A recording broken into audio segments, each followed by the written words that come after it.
How in the heck are you supposed to stay motivated and get it all done when working from home? Find out on this episode. Hey y'all, I'm Kendrick Shope, creator of Authentic Selling, the #1 sales process for your business, which allows you to get more customers, make more money, and have the freedom to live the life you want to live. For tactical, practical, proven, strategic sales solutions that work for your business, ring the bell and subscribe. If your house is like my house, you likely have 500,000. Literally, it feels like 500,000 things going on at one time. Let me just give you an example. The entire neighborhood turned the water off because they're working in the neighborhood. Your kid is homesick. Your spouse is supposed to be at an office away from the house and is working from home. Your dogs are sick. Your power goes out. You have customers. It just all seems to happen at once. Not to mention you're supposed to eat. You're supposed to have nourishing food for your kid. You're supposed to get the laundry done. It's like that movie, How Does She Get It All Done with Sarah Jessica Parker, right? Make homemade goods, cook like Betty Crocker, I don't know. Anyway, you get what I'm saying. This is one of the questions that I get asked, and after 11 years in business, I still get asked this question. How do I make time to get work done? And we could talk for hours about this, but we're going to segment this into specifically today. How do I stay motivated at home? How do I not get pulled off into other tasks when I'm at home? And how do I make sure that when I'm working, I get my work stuff done? So there are 2 or 3 really easy steps that have helped me personally and also helped my clients. And I'm going to share those with you today. This is not going to solve all your problems. It's not going to magically put food in the Instapot. As a matter of fact, it may make it a little bit more challenging at home at first. But what I have found is that doing these 3 things allows you to get your work done. It allows you to be fully present with your family and have those moments of magic with them that are why we do this anyway. So step #1, a lot of y'all are going to hate, but have working hours or have working times. Now, I know some of y'all are throwing your hat up, I don't know why y'all got a hat on. I love hats and all, but anyway, throwing your mythical hat up saying, how am I going to have working hours? I have little ones at home. Listen, I get it. When I started this business, Hallianna was 3. We were on a 3-year-old sleep schedule. I had a full-time job. I had a husband who was sick. We were in Chicago, so I didn't have the help of my family who was down here in East Tennessee. So we had a lot going on. And I would literally set work hours. Now, I know this is not popular, but I would work from 12 a.m. to 3 a.m. every night on this business. I set an alarm to get up from 12 a.m. to 3 a.m. and I worked. Because there was no other time that I had peace and quiet to work. Now, I'm not saying that was the smartest thing I've ever done, but I did get uninterrupted time. I'm not suggesting you do that. My point was, at that phase of my life, I had a lot to balance and a lot to juggle, and that was my solution. I also worked on Saturdays. So I would put a sign up on our door that said, Mom's working. And Blake knew on Saturdays he was supposed to take Hallianna to the gym. He was going to take Hallianna swimming. It was daddy-daughter time because I needed that dedicated time in the Saturday morning hours to work. Today, I have dedicated work hours. Those dedicated work hours are when Hallianna's at school until I pick Hallianna up from school. Now, are there some days when I have to work different hours? Yeah, today we're shooting all day, and so Hallianna is going to be without her mom some. But for the most part, I am rigid about those work hours. So it's not just a matter of having work hours, but creating a boundary or being rigid about them and being okay with that. So people will say, hey, can you meet at 5 o'clock? No, I can't. That's Hallianna time. Stop, Hallianna time. Now, have I made exceptions? Yeah, we had customers in New Zealand, so I made an exception because I didn't want them up in the middle of the night. But for the most part, I don't schedule outside of work hours.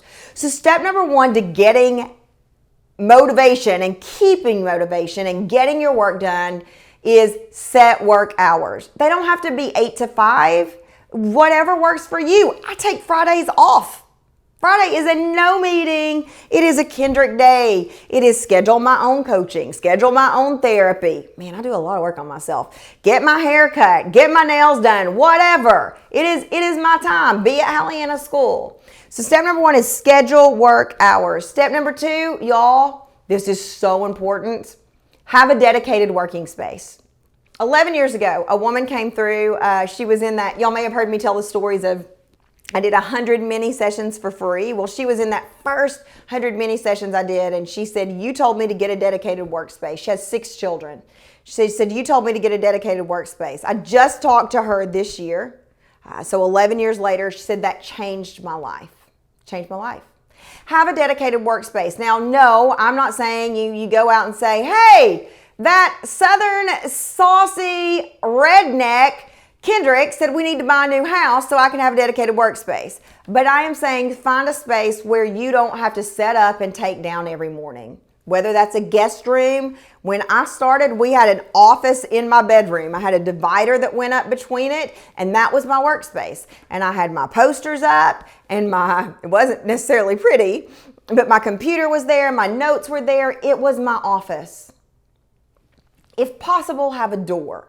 Because the next thing that I would do is when that door was shut, I was in work mode. And when that door opened, I was in mom mode, wife mode, Kendrick mode.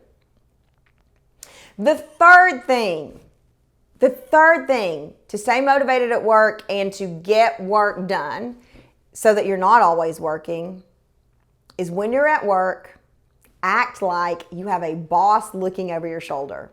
Gross, Kendrick, really? I mean, that's the reason we start these businesses, so we don't have a boss. Look, I get it. I know. It's not an actual boss, it's a metaphorical boss. So before you scroll on Instagram for 35 minutes,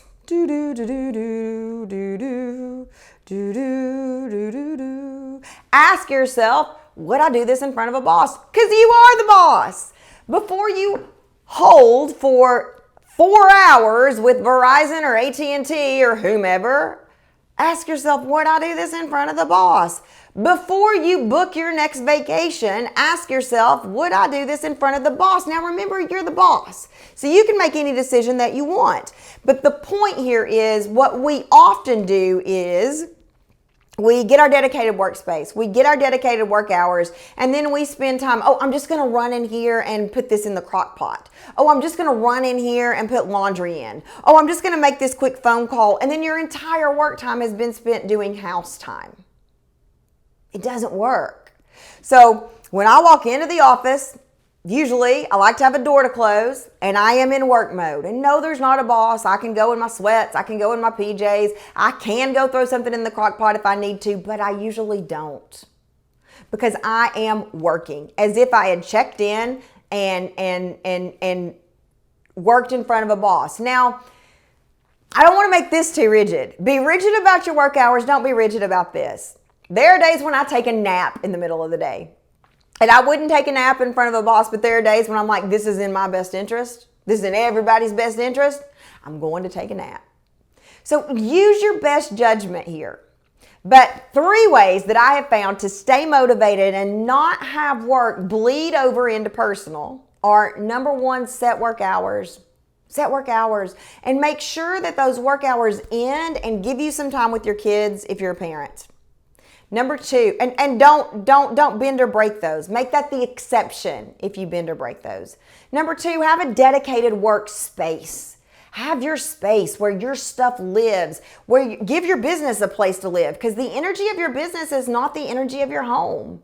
It's not the energy of your family. Your business needs a place where the energy lives. And step number 3 is ask yourself, would I do this in front of a boss? Again, there are exceptions to these. Like I said, I take naps sometimes in the middle of the day.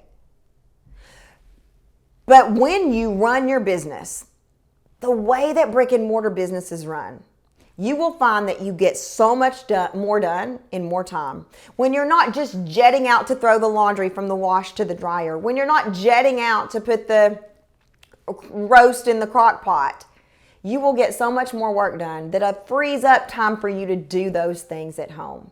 That's how I stay motivated at work. What tips work for you? Before you tell me in the comments, make sure you ring that bell and subscribe. Oh yeah. And I believe in you and I believe in your business. Bye y'all.